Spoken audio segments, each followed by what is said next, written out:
إنما تنذر من اتبع الذكر وخشي الرحمن بالغيب فبشره بمغفرة وأجر كريم إنا نحن نحيي الموتى ونكتب ما قدموا وآثارهم وكل شيء أحصيناه في إمام مبين. الحمد لله رب العالمين وصلى الله على النبي الكريم وعلى آله وأصحابه وذرياته أجمعين. رب اشرح لي صدري ويسر لي أمري واحلل عقدة من لساني يفقه قولي. أما بعد السلام عليكم ورحمة الله تعالى وبركاته. dukkan yabo da godiya sun tabbata ga Allah madaukakin sarki wanda shine mai kowa kuma mai komai. Tabaraka wa ta'ala ya kaddare mu da isowa wannan dare na 9 ga watan Al-Muharram, hijirar ma'aiki sallallahu alaihi wa sallam shekara 1448, wanda ya zo daidai da 24 ga watan 6 miladiyar haihuwar Annabi Isa dan Maryamu alaihi salam shekara 2025 go da hudun ne go miladiyar haihuwar Annabi Isa dan Maryamu alaihi salam shekara 2026. Mun haɗu a wannan masallaci mai albarka, masallacin maragayi Alhaji Garba Kararuma. Muna roƙon Allah ya ji kan wannan bawan Allah. Sauran magabatan mu da su riga mu gidan gaskiya muna fatan Allah ya gafarta musu. Mu kuma idan tamu ta zo Allah ka mana baiwar cikawa da imani. Sannan muna addu'a ga babban limamin wannan masallaci Alaramma Malam Abdulaziz Ibrahim, Allah ya ba shi lafiya. Allah ya sa jinya ta zamto kafara gare shi. Ga waɗanda suke bibiyar mu, yau za mu tashi a sabuwar sura, farkon suratul Yasin, wanda wannan sura ɗin makkiya ce, waƙila madaniya, wasu kuma suka ce madaniya ce. Babban abin da wannan sura take karantarwa shine tabbatar da manzanci da Allah tabaraka ta'ala aiko manzanni da shi, da kuma gaskata abin da Ubangiji tabaraka ta'ala ya turo shi da shi zuwa ga waɗanda aka aike su zuwa gare su, wa usulubud da'wati ila Allah ta'ala, da kuma salon isar da wa'azi zuwa ga Allah tabaraka ta'ala. Mala yace wa fi qira'atiha ridallahi, a cikin karanta ta akwai samun yardan Ubangiji tabaraka ta'ala. Wa hiya qalbul Qur'an, ita ce zuciyar Al-Qur'ani. Wa ta'ummu sahibaha bi khairid dunya, tana game ma'abocin karanta ta da alkhairin duniya.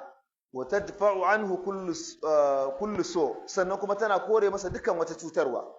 Amma malamai suka ce maganar cewa ita ce zuciyar Al-Qur'ani, hadisai ingatattu ba su tabbatar da haka ba. Ko ba komai dai ya sha bamban da irin fassaran da ake mata a da. Idan ana so a tsoratar da mutum ko a yi wani kulumboto sai a ce za a karanta masa Yasin, ko za a ja masa Yasin. Yasin din ma kala-kala, akwai mai manjagara, akwai mai kulkulkul, daga baya ma aka ce akwai Yasin mai ribas. A'a, ita dai wannan sura din tana karantar da usulubud da'wati ila Allah ta'ala, salon yadda ake isar da sako zuwa ga Allah tabaraka wa ta'ala, yadda manzanni suke yi da irin haƙurinsu da juriyarsu, da yadda suka bibiyi mutanensu gurin isar da sakon Allah tabaraka wa ta'ala. Sannan ba ma ita ba, kowace sura cikin surorin Alƙur'ani idan ka riƙe ta hannu bibbiyu kana karantawa da ikhlasi da sanin ma'anoni ma'at tadabbur, za ta game ka da alkhairin duniya da lahira. Allah muke roƙo ya bamu ikon karanta ta daidai da fassara ma'anoninta daidai. Ubangiji tabaraka wa ta'ala ce bismillahir rahmanir rahim, Yasin, Allahu a'lamu bi muradihi bi dhalik. Allah shi ya san abinda waɗannan kalmomi guda biyu suka kunsa na girman ma'ana. Saboda me? Saboda Allah tabaraka wata'ala bai yi nufin sanar da wani cikin bayansa ga abin da suka kunsa ba. To saboda haka malamai suka ce babban abin da ake nufi da su sune ana raddi ne ga mushrikan Larabawa da suke cewa Alqur'ani ba daga Allah bane. Shine Allah yake musu raddi cewa an gina Alqur'ani ne daga irin huruful hijaiyya, alif lam mim, alif lam ra sad da sauransu. To in za ku iya kuma ku yi irin naku Alqur'anin maratin da kuma Larabawa ne. Jama'a mun gane wannan ko? Saboda haka babu wani abu a sunna da ya tabbatar da ma'anansu.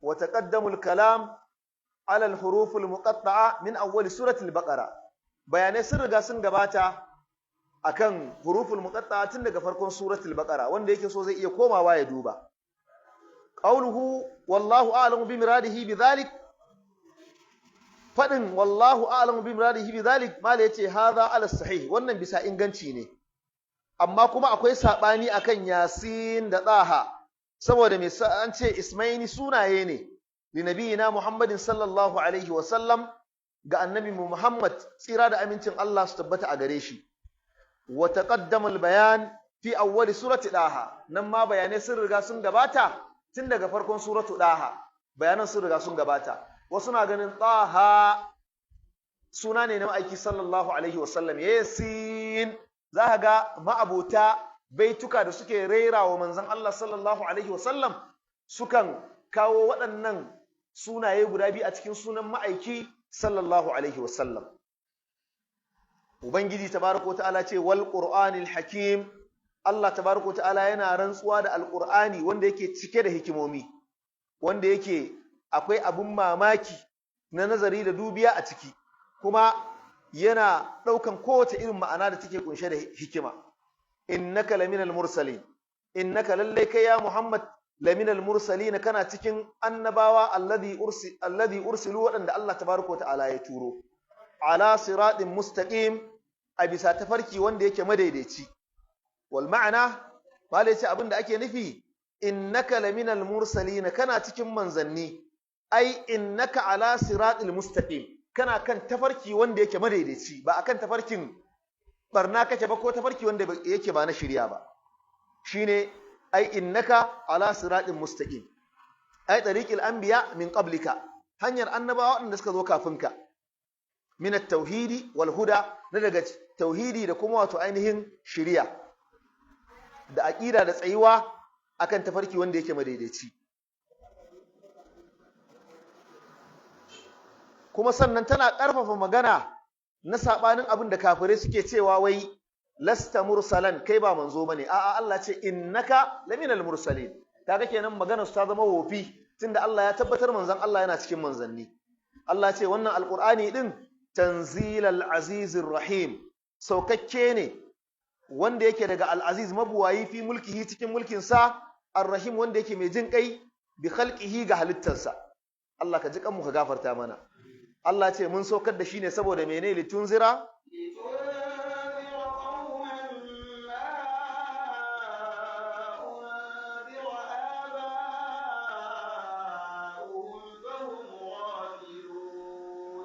na'am لقد حق القول على أكثرهم فهم لا يؤمنون Ubangiji tabaraka wa ta'ala ce mun saukar da alqur'ani ne litunzira bihi dan kai gargadi da shi suwa zaka yi wa gargadin kauman wasu mutane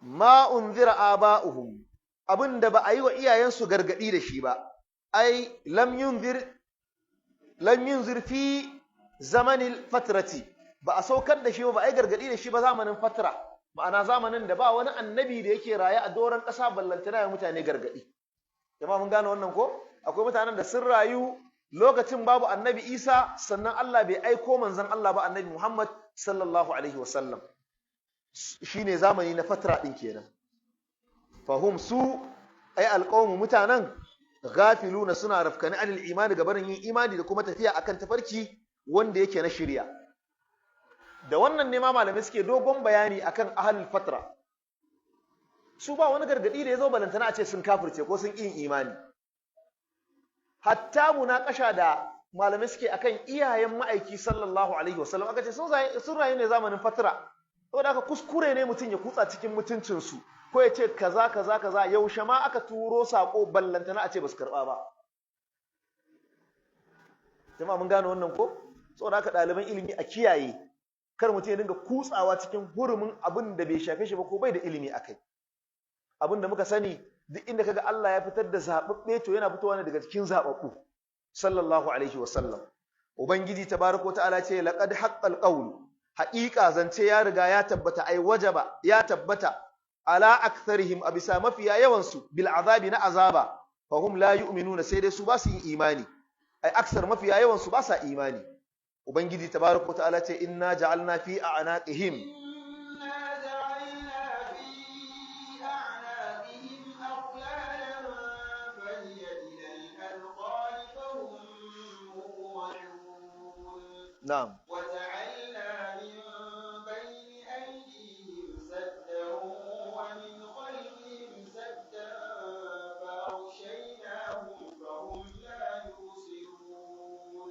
wasawa'un وسواء عليهم أأنذرتهم أم لم تنذرهم لا يؤمنون na'am إنما تنذر من اتبع الذكر وخشي الرحمن بالغيب فبشره بمغفرة وأجر كريم ubangiji tabaraka wa ta'ala ce inna ja'alna fi a'naqihim lalle mun sanya a wuyoyinsu ai wa fi aidihim da hannayensu aglalan wani irin kukumi inji Allah tabaraka wa ta'ala mun sanya musu kukumi fa hiya ila al-adqani ai al-aidi majmu'a hannayen dukansu an tattaro su ila al-adqani zuwa ga habobinsu wato idan kana kallon irin fim din rumawa dinnan da yake sun jima da daula irin empire dinnan za ka ga idan an ɗebo fursunan yaƙi akan yi wani kaman flanki ko sai a bula kan mutum ya shigo sai a bula inda hannunsa zai shigo sai a ɗaure da kaca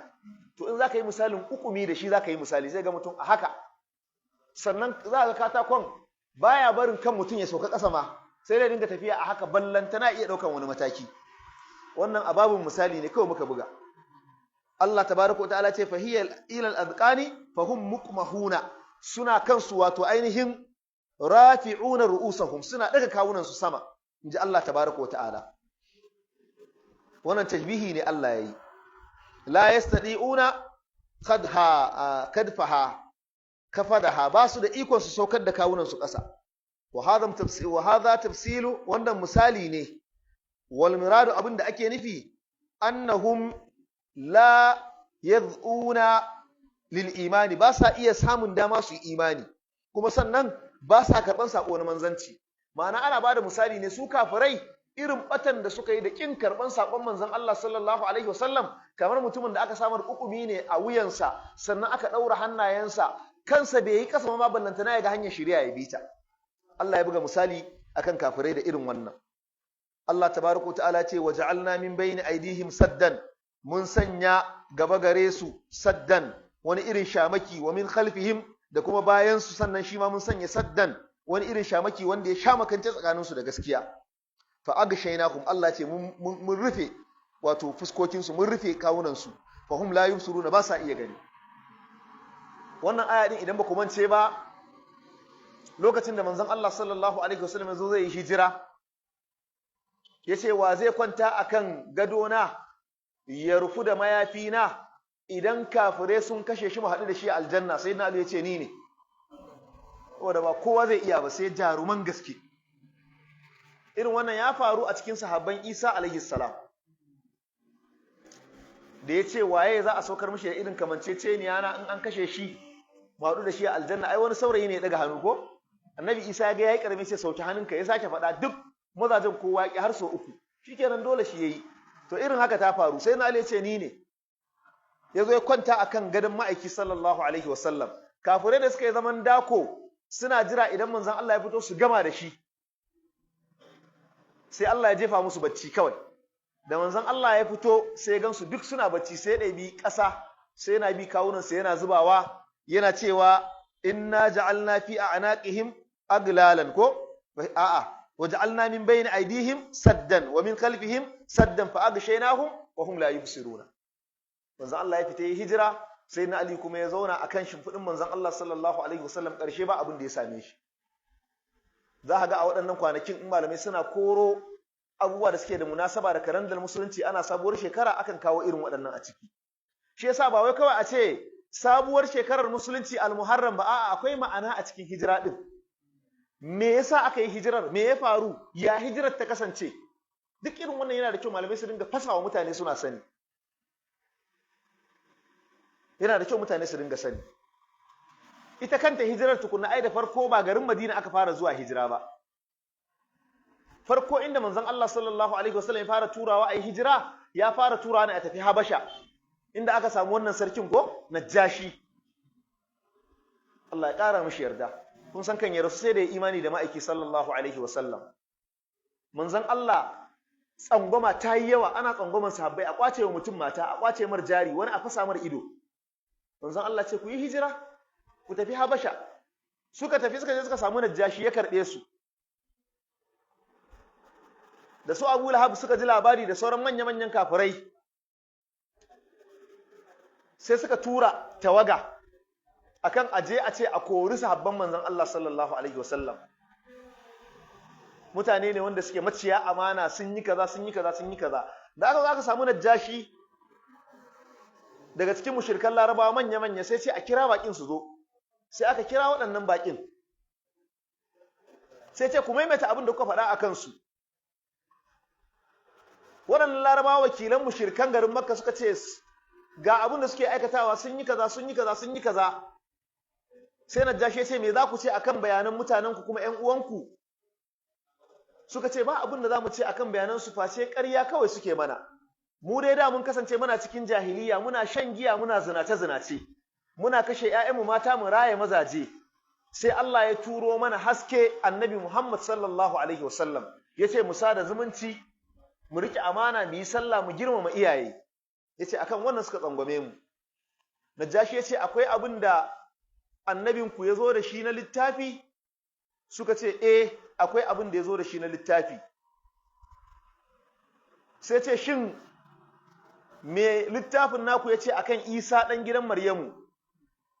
Shi sahabi da yake wakiltansu sai ce akwai, sai ce a'udhu billahi minash shaitanir rajim, bismillahir rahmanir rahim. Sai karanta farkon suratu Maryam. Ya ɗauko karatunta tiriyan har sai da ya zo kan wadhkur fil kitabi Maryama idhin tabadat min ahliha makanan sharqiyya fattakazat min dunihim hijaban fa arsalna ilayha ruhana fatamathala laha basharan sawiyya. Bai dire ƙarshe bayani akan Annabi Isa alaihi salam da ke cikin Alƙur'ani shafi na 2 a suratu Maryam ba, sai da hawaye ya jika gemun Najashi. Yace tsaya iya nan, yace wallahi kobo da irin littafinmu. Lokacin tun ba a caccanza an gayyara shi ba, ba yi Old Testament da New Testament ba, su manzo bulu ba su samu daman yin barna a cikin Bible ba tukunna. Akwai mai kyau din. Sai Najashi ya dubi waɗannan wakilan mushrikan Laraba ce wallahi ba zan ba ku waɗannan mutanen ba, kuma su amintattu ne. To dawo baya, lokacin da suka taho za su taho hijira garin Habasha din, in ba kuma ce ba kaɗan ne suka yi imani cikin sahabbai, lokacin sai yana Umar ma bai musulunta ba. Sannan Abu Jahal shi ma ana ce masa Umar. Har manzon Allah sallallahu alaihi wasallam yana addu'a yana Allahumma izzal islam bi ahadil umaraini. Allah ka daga musulunci da ɗayan Umar ɗin nan guda biyu. Shi Umar ɗan Kaddab jarumi ne, sadauki, yana da zafi, yana da kiyayewa akan al'adar su ta Larabawa, saboda haka shi yasa ya ji haushin abin da manzon Allah ya zo da shi. Kawai muna tafiya akan al'adar mu ta Larabawa da Qurayshawa, ka zo kawai ka ce ka kawo wani abu shi musulunci Allah ɗaya, yanzu duk Sulata da Manata da Uzza a kyale su, abin da ya damu Umar kenan shi. To lokacin da aka tashi za a yi hijira, har da mata aka yi hijira garin Habasha, ƙasar Habasha nake so in ce. Umar ya gansu a hanya suna tafiya, ya ce, "Oh, waɗannan mutanen tafiya mai nisa haka za su tafi, har da mata a ciki da dangwali a kansu, anya in ba akan gaskiya suke ba za su yi wannan doguwar tafiyan, bai fa musulunta ba." Wasu daga cikin ‘yan ayarin sai suka ji Umar ya yi wannan magana, suka ce, "To, wannan mutumin dai ko dai Allah zai sassauto da zuciyarsa ne ya musulunta." Wasu suka ce, "To, wannan ɗin ne zai musulunta." Sai ya wuce sai ya kyale su. Yana cikin tafiya sai abin ya murɗe shi, ya ce, "To, yanzu sun fara yin hijira ma, bari kawai in je in gama da Muhammadun ma, shikenan an gama ta kawai." Ma'ana je ya kashe manzon Allah sallallahu alaihi wasallam. To jarumi ne, idan yana tafiya yusra, za ka ga yana da gaggawa, baya tafiya irin ta malalata. Wa idza kallama yusma, idan yayi magana sai an ji shi. Umar baya magana a hankali saboda jarumta. Akan hanya sai ya tarar da wani, sai ce, "Umar, ina zaka je a fusace haka?" Yace, "Zan je in gama da shi." Yace, "Wa?" Yace, "Muhammadu." Yace, "Ina inda kashe shi kenan an huta, ba wani maganan wani rikici, wani yayi wa wani kaza. Ka san idan matsala ta faru ka gama da ita ai shikenan." Yace, "A kana ganin yanzu idan ka je ka kashe Muhammadu Banu Hashim za su bar zuriyar gidan Kaddabi su gaba da rayuwa a doron ƙasa? Ai ba za su bari ka kashe musu dan uwa kuma naku su gaba da wanzuwa ba. Sai ce kai ko kai ma kai imani da shi ne? Sai ce a'a ba ma wannan ba. Ai idan wuta ta tashi gida zaka leka, in gidanka bai kama ba sai ka tafi wani gidan. Yace ga kanwarka can Fatima bintul Khattab ta musulunta da ita da mijinta. Yace mene? Yace kwarai kuwa. Sai ya fasa zuwa inda manzon Allah yake, sai ya doshi gidan kanwar. Yana zuwa kuma sai ya samu wani sahabi ya zo suna yin mudarasa a cikin littafin Allah. Yana zuwa ya hau mijin da duka. Matar ta zo tana rirrike shi ta hau gadon bayansa, ka san mata da miji. Da ya dago sai ce ta bashi wannan mushafi na Qur'ani, fallan da yake rubuta a jikin fata na Qur'ani. Sai ce a ba zan baka ba, kai najasa ne, baka musulunta ba, sai ka musulunta, masu tsarki suke taba shi. La yamassuhu illal amma wannan ta inganta ga yace ba zan baka ba. To shine sai murde ta da ƙarfi sai ya kwace. Da ya kwace sai ya ga rubutu ne a farkon suratu Daha. Allah tabaraka wa ta'ala ce bismillahir rahmanir rahim. Bismillahir rahmanir rahim. Na'am. ما أنزلنا عليك القرآن لتشقى إلا تذكرة لمن يخشى تنزيلا ممن خلق الأرض والسماوات العلى الرحمن على العرش استوى. to tsaya iya nan. Umar da ya karba sai ya ga bismillahir rahmanir rahim. Taha ma anzalna alayka alqur'ana litashqa illa tadhkiratan liman yakhsha tanzilan mimman khalaqal arda. Yace akwai wanda ya halicci ƙasa ne? Was samawati ula, da sammai wanda suke madaukaka. Ar-rahmanu alal arshi istawa. Ar-rahmanu mai rahama waye shi kuma? Alal arshi istawa, ya daidaita akan al'arshin sa. Lahu ma fis samawati wa ma fil ardi wa ma bainahuma wa ma tahta as-sara.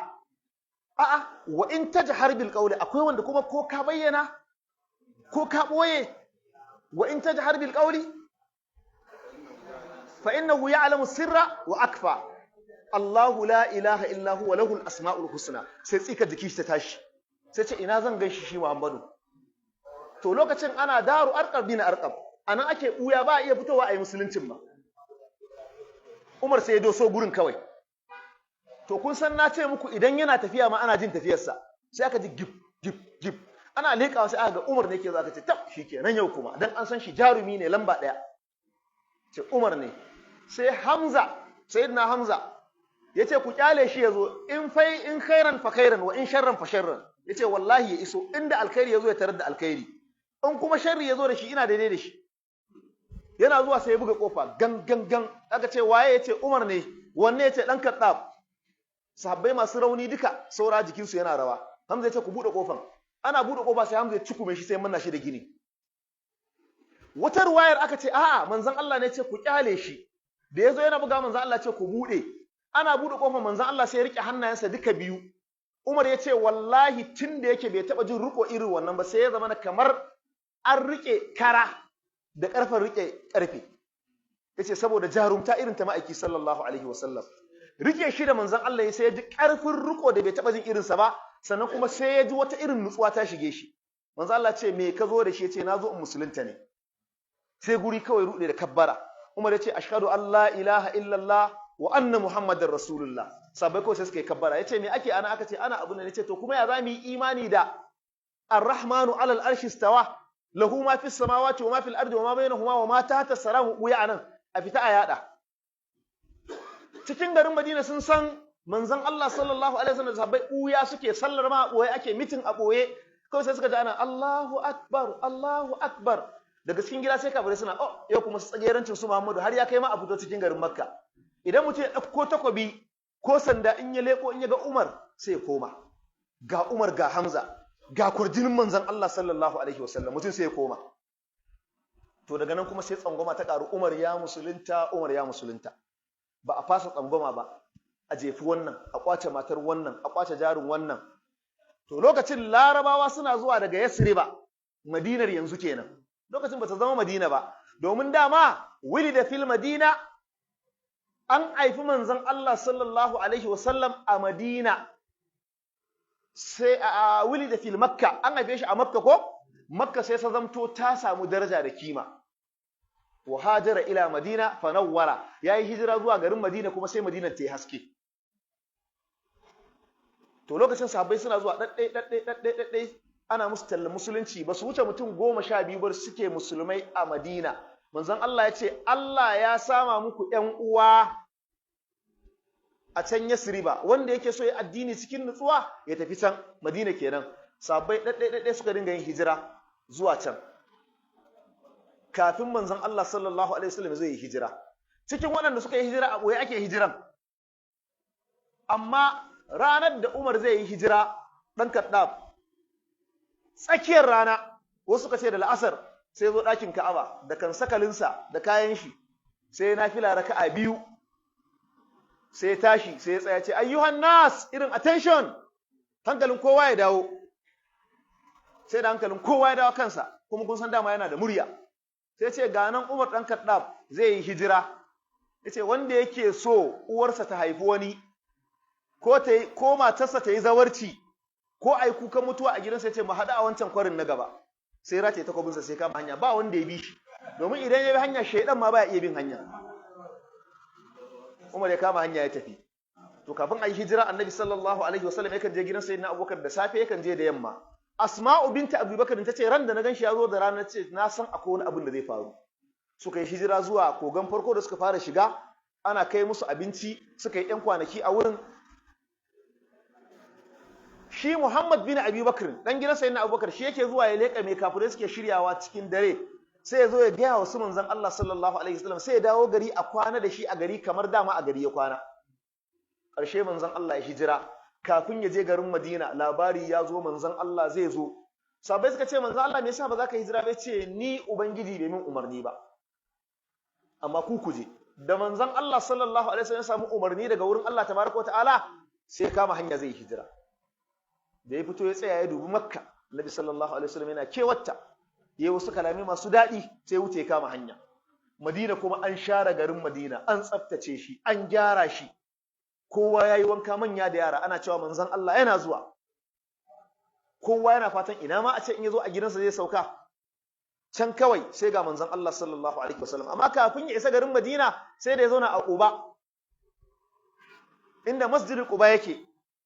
Anan manzon Allah ya zauna ranar 12 ga watan Rabiul Awwal, wasu kace ko 13 ga wata.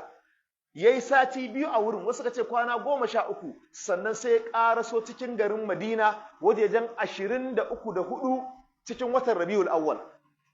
Yana zuwa ga su Abu Ayyub al-Ansari, ga maza da mata. Madina ta dau kamshi. Sai ga manzon Allah sallallahu alaihi wasallam aka ce to ina za a sauke shi? Da farko wannan yace a gidana ne, kowa yana so a ce a gidansa ne.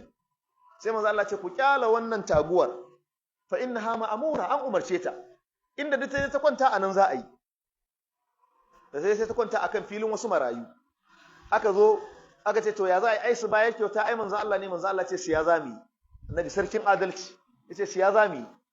Aka ce sayyidina Abubakar shi ya biya kudin wannan filin, dirhami 9 ko dirhami 12. Wasu kuma suka ce kibarin sahaba ne suka haɗu suka biya kudin filin, wasu suka ce a'a manzon Allah ne sallallahu alaihi wasallam da kanshi ya biya kudin filin. Amma kafin a gina ya sauka a gidan Abu Ayyub al-Ansari. Abu Ayyub al-Ansari yayi farin ciki, yayi murna saboda karramawa ce. Gidansa kuma yana da irin hawa din nan, soro irin na da ake na laka din nan. Sai suka aje manzon Allah a ƙasa, su suna hawan sama. Saboda ladabi da ganin girman ma'aiki sallallahu alaihi wasallam, idan za su sako daga sama da sanda suke sakowa, kar ginin yayi ƙara ko yayi motsi, ƙasa ta zubo wa manzon Allah sallallahu alaihi wasallam. Har wata rana Abu Ayyub al-Ansari yace ya ma'aikin Allah, ko za ka koma sama mu dawo ƙasa? Idan muna tafiya a hankali muke, muna gudun kar mu yi ƙara ko ƙasa ya zuba a jikinka. Manzon Allah ce ku bar ni anan saboda ina yawan yin baki. Manzon Allah yayi wata 7 a wannan gida, kafin aka sara fili, aka cire kututturan dabino, aka yi fila masu azara suna yi da sauransu, aka gina masallaci tukunna da farko, sannan aka yi gidan ma'aiki sallallahu alaihi wasallam. To manzon Allah yayi hijira a watan Rabiul Awwal. Ya aka yi kuma ake irgen hijira daga Al-Muharram, Safar, Rabiul Awwal, Rabiul Thani, Jumada Ula, Jumada Akhir, Rajab, ko sha'ban, ramadan, shawwal, zulqa'da, zulhijja. Bayan rasuwan ma'aiki sallallahu alaihi wasallam, zamanin Umar aka ce to ya kamata muna da hijira, an abu ya faru a ce a shekara kaza kuma a wata kaza, aka ce haka ne. To daga wani wata za mu ɗauko? Watan da manzon Allah sallallahu alaihi wasallam ya yi hijira zuwa garin Madina Rabiul Awwal ne, amma lokacin da ya umarci sahabbai su yi hijira zuwa Madina a al-Muharram ne. Saboda haka sai sahabbai suka ce to tunda ba Muharram ba, Zulhijja, tunda a Zulhijja ya umarce su ana aikin hajji, mutum ya je ya tsarkaka daga dukkan zunubai, an shigo sabon wata al-Muharram, sai mu ce 1 ga watan musulunci. Wannan shawara ta Sayyidina Aliyu ne, babu wanda ya masa inkari saboda sun san kaifin ilimi da Allah ya bashi, kuma jinin gidan annabta ko ya bada wannan shawara din, aka ce to haka za a yi. Shi yasa aka dauka daga al-Muharram, Safar har zuwa ƙarshen waɗannan watanni. Kaji dalilin da yasa ake dauka daga al-Muharram, Safar. To duk abin da ya faru daga nan sai a ce shekarar hijira ta farko 1 ga watan Muharram ko 2 ga watan kaza biyu, amma in abin da ya faru a baya sai a ce kafin hijira da shekara 1, kafin hijira da shekara 2, kafin, haka ake irgen. Shine har yau kaji ana hijira 1448. Jama'a mun gano wannan ko? To gazawa ne a ce mutum ya iya Januwari zuwa Disamba, bai iya al-Muharram zuwa Zulhijja ba. Wallahi, kuma da yawa ba su iya ba. Wataƙila kai ma kana ciki. To yanzu muƙaddara ina ciki, ba kasawa ba ce, sai in ɗau matakin gyara. Shikenan sai in ce yau yaushe, yau muna 25 ga watan boko ko, sai in ware kaina kwana 12. Kowane wata in bashi kwana 1 zan riƙa shi. Sai in fara daga gobe. Goben na tashi sai ce al-Muharram tun daga safe har azhar, al-Muharram watan 1 na musulunci, al-Muharram watan 1. In azhar ta yi al-Muharram, zan tafi kasuwa, assalamu alaikum ya kasuwa, al-Muharram watan 1 na musulunci. Jibi sai in ce Safar watan 2. Gata a kwana 12 zaka iya daga al-Muharram zuwa Zulhijja insha Allah. Saboda gazawa ne a ce musulmi bai iya irgen watannin manzon Allah ba sallallahu alaihi wasallam. Kuma watannin Allah ba wanda ya rada musu suna, Allah ne ya faɗa. Allah ce inna iddatash shuhuri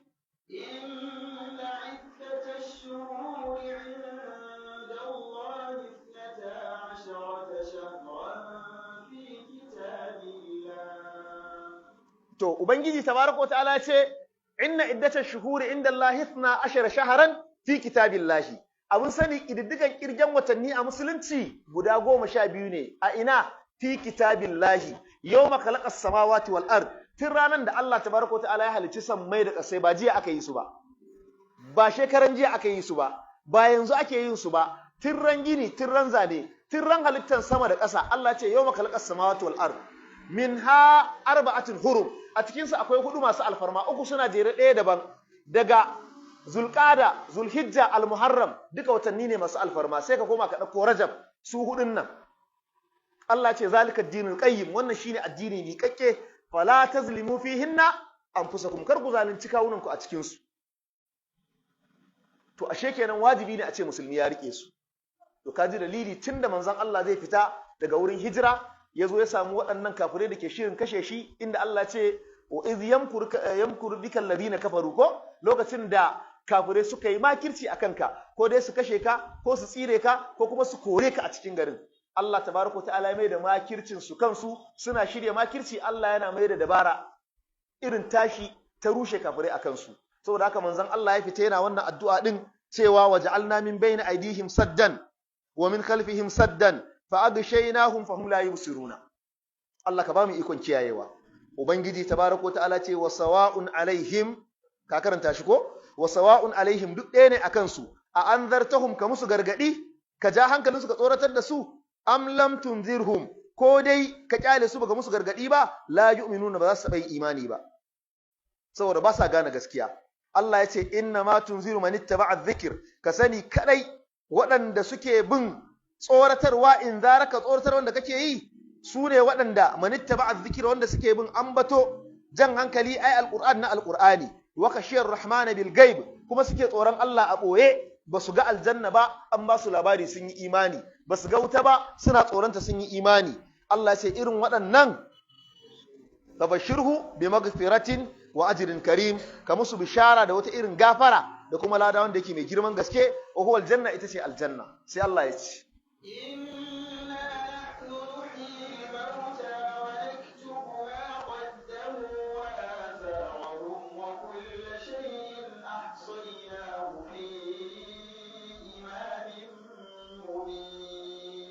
na'am واضرب لهم مثلا أصحاب القرية إذ جاءها المرسلون na'am إذ أرسلنا إليهم اثنين فكذبوهما فعززنا بثالث فقالوا إنا إليكم مرسلون na'am قالوا ما أنتم إلا بشر مثلنا وما أنزل الرحمن من شيء إن أنتم إلا تكذبون. Ubangiji tabaraka wa ta'ala ce inna nahnu nuhyil mauta lalle mu muke rayar da matattu lil ba'si don ai tashin alkiyama wa naktubu ma qaddamu sannan muke rubuta abin da suka gabatar fi hayatihim a rayuwarsu min khairin na alkhairi wa sharrin da kuma wato ainihin sharri dan musu sakamako da shi wa atharahum da kuma abin da guraban su suka bari inji Allah tabaraka wa ta'ala shi yasa annabi sallallahu alaihi wasallam yayi hadisi yace man sanna fil islami sunnatan hasanatan fa'amila biha wanda duk ya sunnanta wata sunna mai kyau a musulunci kuma yayi aiki da ita sannan aka yi aiki da shi bayanta kana lahu ajruha yana da sakamakonta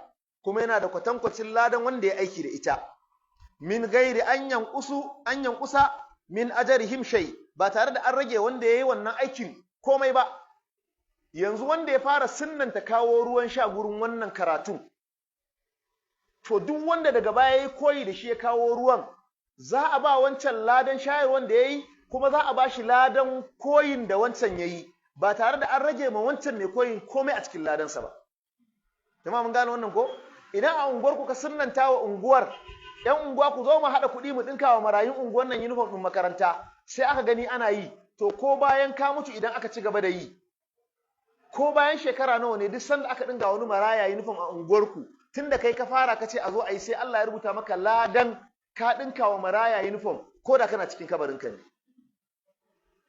Allah ka bar mu ikon aikata alkhairi saboda haka manzon Allah ya ce za a bashi lada kwatankwacin irin aikin da aka yi ba tare da an rage komai ba wa man sanna fil islami sunnatan sayyi'atan wanda kuma ya sunnanta wani mummunan aiki a cikin musulunci kana alaihi wuzriha yana da ɗaukar nauyinta da kuma nauyin wanda ya aiki da ita Allah ka tsare mu ko da bayan ransa a ce shi ya sunnanta kalare to duk kalaren da za a yi ko bayan shekara nawa yana da laifi shi ya sunnanta kwacen waya a unguwarsu ko a garinsu to duk abin da za a yi na kwacen waya sai a rubuta masa kamisho da zunubi na wannan kwacen wayan da aka yi saboda ya sunnatar da abun da yake mummunan abu ko kuma a cikin addini a ce mutum ya kawo wani abu na bid'a wannan ba manzon Allah bane ya ce ai sai ka zo ka kawo ana yi kamar wanda ya kawo kiɗa da rawa a gurin maulidi a ce a zo a dinga kiɗa ana rawa to duk wanda ya riga ba sai a rubuta masa zunubi saboda manzon Allah bai karantar da haka ba da ya karantar da an gani a cikin alkur'ani da hadisi da an ga sahabbai sun yi da an ga tabi'ai sun yi duk abin da ka tsawurwuro na shari ka kawo cikin musulunci wani ya gani yayi koyi da shi sai a rubuta masa zunubinsa ko bayan ranka kamar yadda duk abin da mutum ya kawo cikin addinin musulunci na alkhairi to ko bayan ransa za a dinga rubuta masa ladan yayi aiki da shi ba tare da an rage wancan zunubinsa na komai ba zunubinsa na nan aikin da yayi kai ma zunubin koyar da wannan aikin tun farko da kai yana nan akan ka Allah ka mana tsari Allah ce wa kulla shay'in dukkan komai ahsaynahu Allah ce mun kiyaye shi fi imamin mubin ai kitabun wani irin littafi huwa lawhul mahfuz shine littafin lawhul mahfuz Allah ya kiyaye komai ba abin da yake kubucewa ilimin Allah tabaraka wa ta'ala jama'a mun gane wannan ko Allah ya ce wadrib lahum mathalan ka buga musu misali na suwaye ashabal qarya mutanen wata alqarya an qatiya wata alqarya ce wato a yankin rumawa Allah ya ce id jaa hal mursaluna yayin da manzanni suka je mata wasu malamai suka ce waɗannan manzanni guda biyu da ake magana akai annabi Isa alaihi salam shi ya tura su cikin hawariyawa sahabbansa ya aike su je su yi wannan mutanen gargadi su kira su zuwa ga addinin da ake kan shi a wannan lokacin haka wasu malaman suka rubuta iz arsalna ilaihim ithnayn Allah ya ce tuna lokacin da muka aika musu da manzannin mu guda biyu fakadzabuhu ma suka ƙaryata su inji Allah tabaraka wa ta'ala, suka kareta su. To waɗannan manzanni sun je garin, da suka je farkon garin sai suka tarar da wani dattijo makiyayi, kuma an ce annabi Isa alaihi salam shi ya aika su, mutane guda biyu, min alhawariyin, daga cikin hawariyawa, ila Antakiya, zuwa wani gari da ake cewa Antakiya, wata alƙarya. Su mutanen suna bautan gumaka ne, suna bautan wani Allah. Suka zo suka tarar da wannan dattijo din, suka masa wa'azi, yace ba zai musulunta ba sai sun nuna masa aya. Suka ce me kake so? Yace ina da ɗa shekaran shi 2, bai da lafiya, baya iya tashi, baya iya magana, baya iya komai. Suka roƙi Allah ubangijin Isa, sai ya warkar da wannan yaron, sai ya tabbatar cewa su waɗannan manzanni ne, sai ya imani. Kamar yadda zamu ji kuma sabanin wannan maganar anan gaba, yadda malamai suka yi bayani. Jama'a mun gane wannan ko? Ubangiji tabaraka wa ta'ala ce fakar da buhu ba fa'azzazna bi thalisin, sai muka ƙara tura musu wato wanda yake na 3 cikin manzannin. Bayan sun karanta guda biyun can, sarkin garin ya sa an kulle su, an musu bulala. Allah ce fa'azzazna bi thalisin, sai muka tura musu wannan ake na 3. Faqalu, sai suka ce da su inna ilaikum mursalun, lallai mu zuwa gare ku ɗan aike ne, wato an turo mu ne mu zo muku wa'azi. Qalu, sai suka ce ma antum illa basharun mitluna, ku dinnan ba kowa bane face wato ainihin mutane kamar mu, inji waɗannan mutanen kafirai. Wa ma anzala ar-rahmanu min shay, ubangiji tabaraka ta'ala bai saukar da komai ba, barantana ku zo ku mana gargadi ku ce wai an turo ku. In antum, ai ma antum, ku dinnan ba kusance komai ba, la takzibuna, face makaryata kawai. Kun yi ƙarya kun ce an turo ku, alhalin ba wanda ya turo ku, kuma kuma mutane ne kamar mu. Ya za a yi ku mutane, mu mutane, ku ce an aiko ku? Ƙarya kuke yi. Kaga ashe ba yau aka fara ƙaryata manzanni ba kenan. Sai Allah ya ce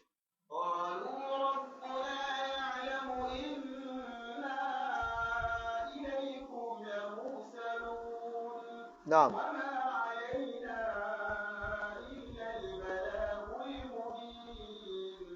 نعم.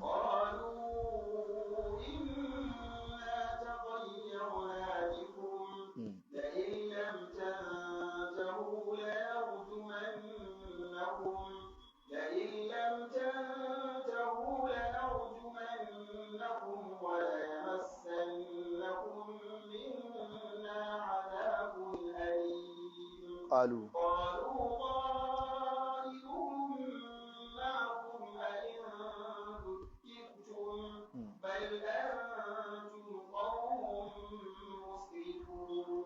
Ubangiji tabaraka wa ta'ala ya ci gaba da bamu labari. Bayan sun karanta sun ce kuma mutane ne kaman mu. Qalu, sai manzannin suka ce da su, Rabbuna ya'lamu inna ilaikum lamursalun. Ubangijinmu ya san cewa mu dinnan ‘yan aike ne zuwa gare ku. Malamai suka ce a nan akwai abin da ya kamata ka kula da shi. Kar ka yadda ka je da wani sako mai muhimmanci za ka isar, wani ya fusata kai kau da kai akan abin da ka zo isarwa. Kaga sun ce musu ku mutane ne kamar mu, ƙarya kuke yi, ba wani turo ku da aka yi.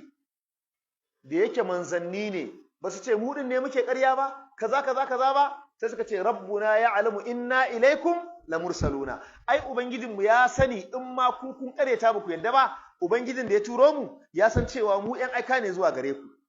Sai malamai suka ce wannan yana nuna maka cewa waɗannan ba manzanni bane daga Annabi Isa, domin da Annabi Isa ne ya turo su, sai su ce shi Isa da ya turo mu ya san mu manzanni ne shi ya turo mu. Amma suka ce rabbuna ya'lamu inna ilaikum lamursaluna, suka ce waɗannan manzanni ne irin manzannin da Allah yake turowa. Sunayensu Allah bai ga dama mu sani ba, shi yasa bai faɗa ba. A ina suka sauka Allah bai faɗa ba. Antakiya din nan wannan malaman tafsiri ne da sauran magabata suka samo cewa wannan sunan garin kenan, amma alqur'ani da nafsin hadisi bai tabbatar da abun karara ba. Jama'a mun gane wannan ko? Suka ce ubangijinmu ya san mu yan aike ne zuwa gare ku. Wa ma alaina illa albalagul mubin. Mu ba mun zo mu ta jayayya da ku bane ku ce ƙarya muke, mu ce kaza ba, a'a. Ba abin da ke kanmu illa albalagul mubin, sai isar da sako wanda yake bayyanannen sako. Tabligi zahir, isarwa wanda yake na zahiri da hujjoji, ba da kwaba ko kuma da san zuciya ba. Qalu inna tadayyarna bikum, sai su wannan mutanen garin suka ce tab mun canfa ku. Ai shi yasa ma aka daina mana ruwa, shi yasa aka samu fari, shi yasa aka yi kaza. Suka ce sun canfa waɗannan mutane din. Suke faɗa musu la illam tantahu, malai ce lamul qasli, wallahi in ba ku daina wannan kiran da kuke ba, lanarjumannakum sai mu jajjefe ku bil hijarati da duwatsu wala yamassannakum minna azabun alim kuma azaba mai raɗaɗi za ta shafe ku daga gare mu ai azaba wanda take ma'lum wanda take mai raɗaɗin gaske to manzannin sai suka ba su amsa qalu ai almursaluna sai su wannan manzannin suka ce da su da'irukum ma'akum canfinku da shi'umcinku yana tattare da ku a in zukirtum bi ma'ana dan an zo an ja hankalinku an muku gargadi kai bal antum qaumun musrifuna ku dai mutane ne masu wuce gona da iri amma mu ba mu da wani shi'umcinku da canfinku yana nan a tare da ku mu da alkhairi muka zo mun zo ne muku gargadi wallahi inda ka san irin abin da annabawa suka fuskanta na tashin hankali da dan an maka wani abu addini ba za ka bata rai ba kuma duk wanda Allah ya bashi jagoranci sai ya gane cewa lalle annabawa sun yi babban aiki yanzu yau da asuba ana cewa assalamu alaikum to ne ce assalamu alaikum malliman ina da magana je ba da isha ka da shi da wani ɗayan sai tashi zai fita nace aje a kira shi sai nace maimaita abin da ka faɗa sai maimaita sai nace me ya faru yadda ya faɗa haka ne sai eh muka zauna aka dinga bayanai aka yi hukunci aka ba mai gaskiya gaskiya aka nuna wa mara gaskiya rashin gaskiyarsa ina fita zan tafi kuma zai nace assalamu alaikum malam dama ina jiran ka ne nace kun ga in na tsufa da wuri ku ne wallahi wallahi ku ne ce wannan mutumin mai gidan nan ya zo ya sako kwanan shi ta nan mun yi magana ya sa indararo yanzu dakunan mu durru mata kama nace amar sallama ya fito aka bar sallama nace maimaita bayani maimaita yace malam zo mu shiga ga gidan muka shiga gidan muka sake fitowa wai a haka na koma gida ma wani sallama nace a ce bana nan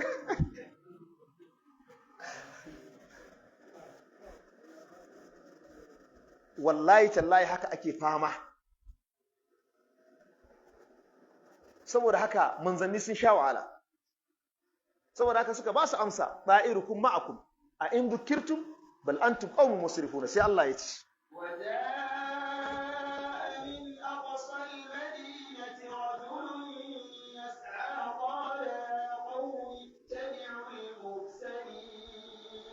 اتبعوا من لا يسألكم أجرا وهم مهتدون وما لي لا أعبد الذي فطرني وإليه ترجعون وجاء من أقصى المدينة رجل يسعى sai ga wani mutum ya zo daga can gefen gari wasu malamai suka ce wannan habibun najjari ina wanda ya fara yin imani an je an bashi labari mutanen gari sun tsare waɗannan manzanni za su jefe su ba sun ce la illan tantahu lanarjumannakum ba za su jefe su ba sai ya ji labari shine ya taho yas'a yana gaggawa wannan mutumin kenan daga can gefen gari wato gefen gari malamai suka ce ya fi sauƙin hayaniya yanzu da ka tafi irin su bypass su gefen gari can su malam inna gefe nan zaka samu gurin da ɗan sauƙin hayaniya saboda haka duk wata tsiya da shegantaka tana nan a cikin gari da ƴan taurin kai da ƴan ƙareta manzanni saboda haka sai zo yake jan hankalinsu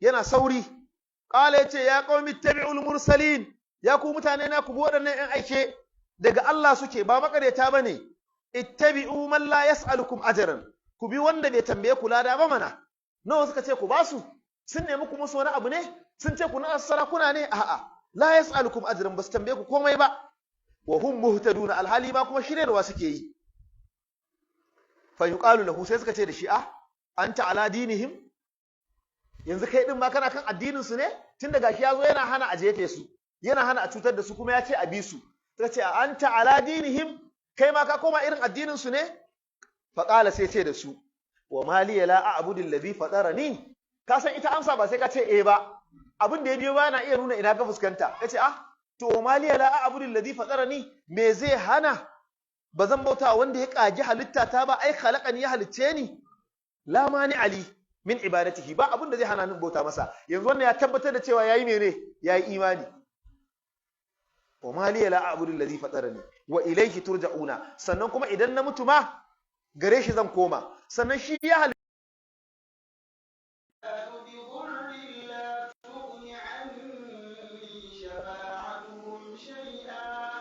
لا تغن عني شفاعتهم شيئا ولا ينقذون نعم إني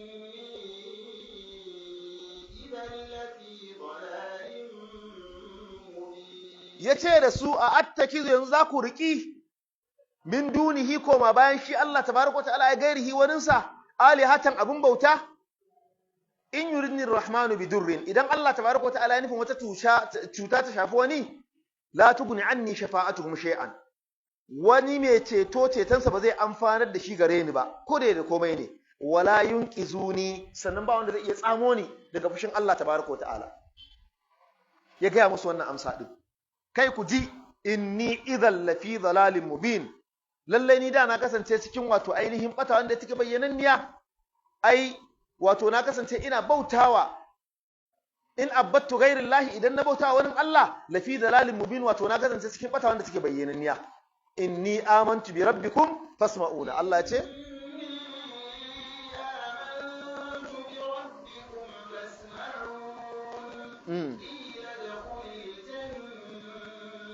na'am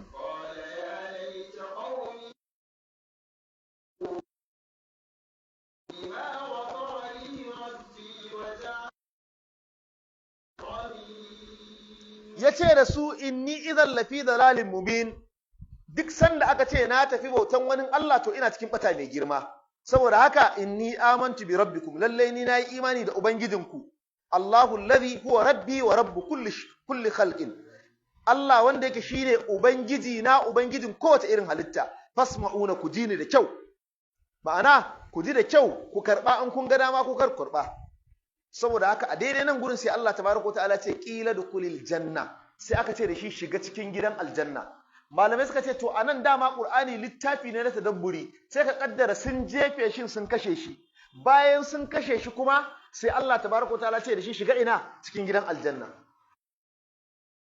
suka tabbatar cewa yayi imani da manzannin sai suka jefe shi suna jefe shi yana mutuwa sai Allah ya nuna mu shiga aljanna nan sai aka ce da shi udkhulul janna ka shiga aljanna ka Allah ka mana baiwa da wannan kace ranar mutuwar ka Allah ya nuna ma aljanna zaka je sun jefe shi sun kashe shi Allah ya ce da shi shiga aljanna to kullun shi mai da'awa wanda yake kira zuwa ga addinin Allah kullun bukatar sa mutane su tsira ne ku ji abin da yake faɗi qala ya laita qaumi ya'lamun yace kai to ina ma da a ce mutane na sun sani mana ma'ana ina ma da a ce suna da labari akwai wanda zai ba su labari bima ga da irin wato ainihin abin da ubangiji na mun na gafara in ji shi yace da irin abin da ubangiji na ya mun na gafara wa ja'alani minal mukramina ya sanya ni cikin wato waɗanda ake girmamawa wato yanzu shi da in ya ga dama sai ya ce shikenan ku kun yi asara wuta za ku je ko amma duk da haka yana jiye musu takaicin dama mana a ce su ma duk da sun jefa shi su yi imani da Allah su tsira su samu irin wannan karamci na shiga aljanna da kuma girmamawa a wurin Allah tabaraka ta'ala ashe mai wa'azi ba fata yake mutane su mutu shiga wuta ba kenan ko fata yake mutane su shirya yanzu na taba gaya muku mun je wata hudubar juma'a wani malami ya huduba akan tsoron Allah da wuta hudubar kwata-kwata daga farkon ta har ƙarshe ba ta da daɗi kuma gashi irin wanda ake da larabci ayi da Hausan nan ne in ma baka ji ka san baka ji larabcin ba ma ka huta to an fassara ta da Hausa ce ya ku bayin Allah ku sani duk za ku mutu kuma yanda ba ku bi Allah nan ba duk wuta za ku je sani ubangiji bai hada dangi da kowa ba Allah ya tanadi mala'iku masu karfi duk kowa aka yi zallar kwarar zaba ce to sai muka taso muka taho irin an yi juma'a ina ana gaggaisawa wannan juma'an ba a yi ba to kowa ko sai kada sallar sa ko kwaran mun taho sai na ce wani ogan mu nace oga ka ji malam yau ce dala rabu da shi da Allah ce rabu da shi da Allah kowa ya shaka abin da aka yi kar ka zo ka tawo mutane wa'azi akan wuta zalla a rajo ka dinga dan hadawa an kai maganar wuta sai kai maganar aljanna amma duka tsorata mutane lokacin sallar layyan nan an zo ana faɗan maudu'in da za a yi akan a ranar sallah a ji hankalin mutane sai wani ya ce wa malam Hamza ya ce akramakallah kisa da barna yayi yawa a garin nan a ji hankalin mutane akan mutuwa wala ce a'a za a ci nama bai gabata yi maganar mutuwa ba ku bar mutane a sallah ka koyi mutane maganar rahama da sauki da jin kai da sada zumunci da kyauta da nama da sauransu amma ka zo ka mutane maganar mutuwa wani sai ya dauko loma sai tuna an ce ba zai iya mutuwa gobe ma sai ba sa Allah ka tsare mana imanin mu to kaga ashe annabawa ana kashe su da gairi dalilin to da wannan sai malamai suka yi bayani akan cewa to shin waɗannan mutanen Antakiya alƙaryar Antakiya aka tura su sannan kuma annabi Isa ne ya aiko, suka ce a'a alqur'ani bai tabbatar ba, suka ce kuma duk wani mataki da yake nuna yan aike ne daga Allah ayoyin sun nuna inna ilaikum lamursaluna rabbuna ya'lamu inna ilaikum, rabbuna ubangijinmu ya'lamu inna ilaikum lamursaluna. Kaga duka wannan yana nuna maka cewa manzanni ne daga Allah, alqur'ani bai faɗi sunansu ba. Shi yasa wallahi mutane in dai za ku zo ku ji a gaba ba dan lokaci ba, za ku ji yadda Allah ya yi da mutanen. In kuka kashe mutum mai imani ɗaya a gari ba sai fushin Allah ya zo garin. Yanzu ku duba wannan baiwar Allah, mata ta ƙwarai, malamar islamiyya, hafizar ƙur'ani, kawai wasu wawaye suka taru suka kashe ta. Ni wallahi sai Allah ya bi kadunta. Kuma wannan ballaga za ta farkon cikon wutan jahannama Allah ya sa a kama ta, wanda ta fara ihu ta ce barauniyar yarinya ce. Baiwar Allah nan daga tambaya fa za ta je ta'alim, ba abin da ya burge ni kamar mai gidanta yana bayani yace ba a gidanta yake ba, amma da ya zo sai ta gaya masa akwai karatu da za a yi yau, har ya fita ya dawo take gaya masa yace na yadda kije, kaga ta fita da izinin mijinta. Wannan abu akwai daɗi wallahi. Saboda haka in hukuma ta ga dama, ai mun san hukumar Najeriya yau, ina kes din Hanifa wanda aka bata poison din bera a Kano ta ci, aka sassara ta aka sa ta a buhu. Karshe da aka kai shi yayi ikirari ya tabbatar, kowa ya ga bidiyon, wasu ma suna da shi yanzu haka, yace lalle shi ya aikata. Daga baya saboda ƙaryan bala'i aka sa lauyoyi aka zo wai yana da sakatiri. Dan sakatiri ne ma sai aka kashe shi kawai, an rage iri ai, mugun iri, an rage mugun iri na mahaukata. Da haka zancen yanzu shi kenan yana can a prison, har wata ran sai ka jima an sake shi. Mutum nawa aka kakkashe kes ɗin ya wuce. To mutanen Maraban Jos na Kaduna, in hukuma ta ga dama ta ɗauki mataki, in ta ga dama kar ta ɗauki mataki, amma wallahi sai Allah ya bi kadin jinin wannan matar. Ni na rasa me yake gudu a cikin jinin mutanen mu, abu biyun nan. Kaga jinin sata wallahi yana jikin mutane. Yanzu haka da motar gida za ta yi accident anan ko? Sai ka zo ne ya dan ɗeba, ya dan bare yana ci. Kaga wani yaro ya dan gwabta ya tafi. Da haka sai a kwashe gidan. Kaman akwai wani jinin sata a jikin mutane. Sannan haka jinin ta'addanci da za ta ku tare shi. Yanzu haka ga wani ma bai san me bai yana zuwa sai kai mari, sai kai duka. Sai bayan an kashe shi za ce ai barawon biredi ne ko barawon kaza ne. Akwai wanda aka biyo shi da gudu nan kwanan eji ɗalibin nan, da gudu yana gudu ya zo tsallaka wata gada. Wallahi yana zuwa wani wuri sai faɗa, wani na zuwa ya ɗauko wannan gadan katakon sai buga masa wani ya tare. Wai barawo ne aka ce a'a ba fa barawo bane. Kaji abin da ya faru, ya sauka a mashin sun yi kaza da mai mashin irin faɗa ɗin nan. Da an kashe shi a banza da sunan barawon mashin. Duk mai hannu a cikin wannan kisan matan nan, Allah ya bi mata kadunta. Wani irin abu ne, kuma ma in ba mutane la'anannun mutane makiya Allah ba, mata da hijabi da niqabi, abin da zai burge ka hoton matan nan so 100 in za a sa a social media sai kaga wannan niqabin a jikinta. Shi yasa in ka zo kaga abu ya faru, kuma ba za mu mance da addu'a ga wannan wanda ya kwace ta kai ta police station din ba, Allah ya saka masa da alkhairi. Duk kuma wanda ya kawo halinta kowaye ya kai ta aka kashe ta, Allah ya tsine masa. Qur'ani in ya faɗi magana in an bi za a zo na lafiya. Me Allah ya ce, ya ayyuhal ladina amanu in ja'akum fasiqun, يا أيها الذين آمنوا إن جاءكم فاسق بنبأ فتبينوا na'am, أن تصيبوا قوما فتصبحوا على ما فعلتم نادمين. Ubangiji sai da ya kira masu imani ya ce in ja'akum fasiqun bi naba'in fatabayyanu. An zo an ce ta saci yara, har yau an rasa wasu yara ne. Na wani gida ne, kuma ba halinta bane, kowa zai yi magana akan ta sai ce mutuniyar kirki ce. Allah ce fatabayyanu, ku yi bincike, an tusibu qauman bi jahalatin, kar ku zo ku yi wa junan ku hukunci da jahilci. Wannan ba hukunci jahilci bane? Allah ya ce karshen abun fatusbihu ala ma fa'altum. Yanzu duk garin Marabar Jos wallahi ana da dama. Duk ƙasar nan kowa tsine musu yake yi. Wanda suka taru suka yi wannan aikin. A wani dalili? Idan wani ma a cikinsu yana ganin yanzu ya gudu, har da wani mutum ba a jarida an nuna shi yana cewa mu muka kashe ta, irin wato sun kashe ɓarauniyar yarinya ɗin nan, ɗan wata sata, har yau an rasa ɗan. kaga masu hankali da suka zo da wannan malamin nata da sauran mutane suka ce in ta saci yaro ina yaron, dan waye kuma a ina, kuma halinta ne? To karka ɗauka wai an ci bulus, wallahi ba a ci ba. Allah ce ma yubaddalul qawlu ladayya wa ma ana bizallamin lil abid. Ana ji daɗi wani malami da ya kawo ta kissa, wallahi ina kallon shi a social media ya kawo, yace an yi wani mahauci shi kawai da irin war haka zai yanka dabba ya fiɗe ta ya gyara ya ajiye kayan ciki da kashi da komai sai ya killace kayan, sai ya dawo gida da wannan kaya mai jini na dabban da maiko a jiki, sai ya yi wanka da safe in ya tashi kawai ba ruwan shi da wannan hayaniyan kwata din nan, sai ya tafi sira nama. Yace wallahi wata rana ya yi irin aikin dabba din nan, irin war haka ya gama komai, ya zo yana tafiya zai dawo gida, a gefe sai ana wayyo a taimake ni, wayyo a taimake ni. Wasu mutane su ma a gefe sun ji, amma shi ya fi kusa da wannan ihun da ake yi.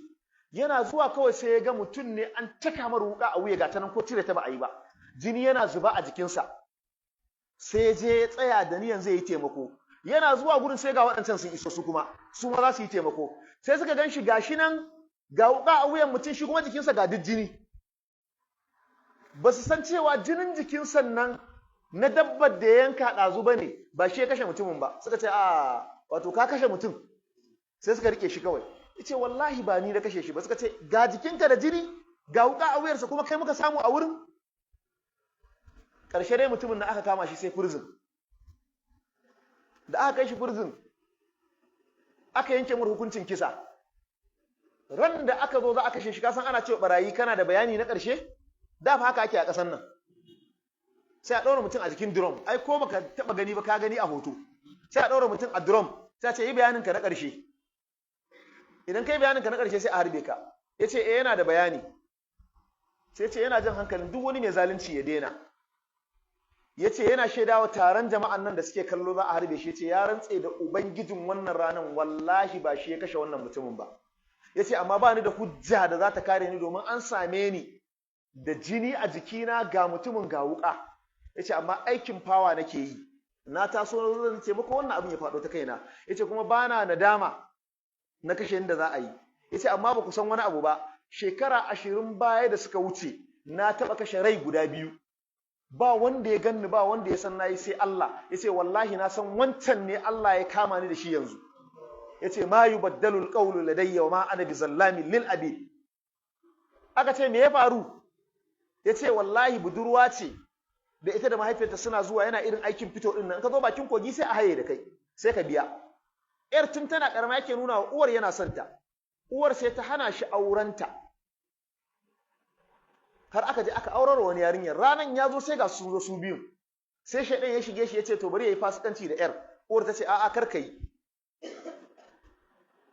Ka bar min yata. Ko kuma a'a ita wannan budurwar da aka hana shi aurenta, ranan sai ta zo bayan ta yi aure da ɗanta ƙarami, tana goye da shi wanda ta haifa. Yace to an hana ni auren ki tun kina budurwa, yanzu ga kinan ki ban kanki. Tace a'a. Yace in baki bani kanki ba zan jefa yaron ki a ruwa. Yaro karami kan wannan sai jefa shi a ruwa. Ruwa ta bi da shi sai ya mutu. Uwar za ta tayar mar da hankali, ita ma jefa ta a ruwa sai ta mutu. Yace wallahi shekara 20 kenan ne wannan aikin. Yau gashi Allah ya kama ni da wancan. Shikenan aka bude maruta aka je shi sai ya mutu. Ai Allah ya faɗi wa ma kana rabbuka nasiya. Ubangijinka baya mantuwa. Ku zo ku taru ku kashe baiwar Allah haka kawai ba gaira ba dalili. To ita dai yanzu ka ina da ta mutu ta huta, shikenan ita ta huta wallahi. To ku kuma an bar ku da rikici da takwakiyar duniya. Duk wannan iskanci da kaga ana yi fa ko a gwamnatin nan wallahi kyalewa akai. Dan Allah mutum ya kashe mutum a kai shi kofar sarki, a tara mutane da asar a bude maruta, kai gobe ko wani zai yi. A kyale su kawai akai. A Bauchi fa da suka kashe dan gidan Malam Yahuza, da hukuma ta tashi ɗaukan mataki, duk ɗan kararan da aka kama su ana ce musu ‘yan gunda na Bauchi. Sai a ce ina ne gidanku? Sai ya faɗa, sai a ce mu je. Ana zuwa ƙofar gida sai sauka ka shiga. Yana sauka an yi ba da baya ko sai a buɗe maruta, sai direban ya dawo da baya sai ya taka shi. Ba a yi wata ɗaya ba duk suka gudu daga garin, masu dainawa suka daina. Idan kuma aka kama ka sa ruwa bai mutu ba, sai su karya maka agara duka biyu. An tambaye shi jami'in da yake wannan hukuncin lokacin, ya ce alal aƙalla za a huta da mutum na shekara 2 ko 3. Kafin ya warke sake dawowa iya shege in ma zai iya dawowa. ko aka ga yana iya shege barin sa kawai akai. Muna roƙon Allah wannan baiwar Allah ya sa ta huta, wanda suka mata wannan zalunci Allah ya bi kadunta, matasan mu Allah ya shiryar da su. Wannan sabuwar shekara da muka shiga Allah ya sa mun shige ta a sa'a. Insha Allah za mu zo mu ji sauran bayanin waɗannan mutanen da irin yadda Allah ya da su bayan sun kashe wannan bawan Allah mai imani. Wassalamu alaikum wa rahmatullahi ta'ala wa barakatuh.